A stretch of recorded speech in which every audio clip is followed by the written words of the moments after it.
इब्तिदा है रब्बुल जलाल के बरकत नाम से जो दिलों के भेद खूब जानता है। अस्सलाम वालेकुम।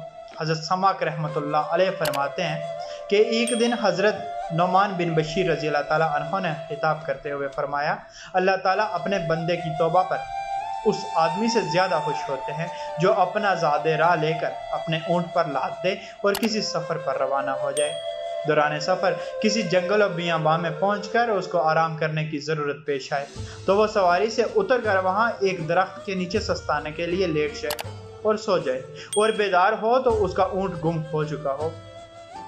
उसकी तलाश में एक मसाफत यानी फासला तय करे लेकिन उसे ऊँट नज़र ना आए, फिर एक मसाफत का सफ़र करे लेकिन उसको कुछ दिखाई ना दे, फिर तीसरी मरतबा एक मसाफत उसकी तलाश में निकले मगर उसको कुछ नज़र ना आए, फिर उसी जगह पर वापस आ जाए जहाँ उसने आराम किया था।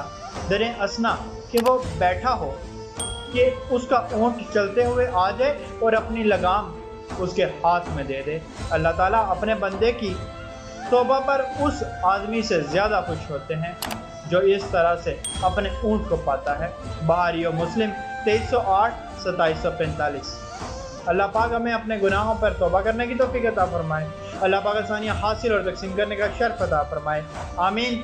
जज़ाकल्लाह।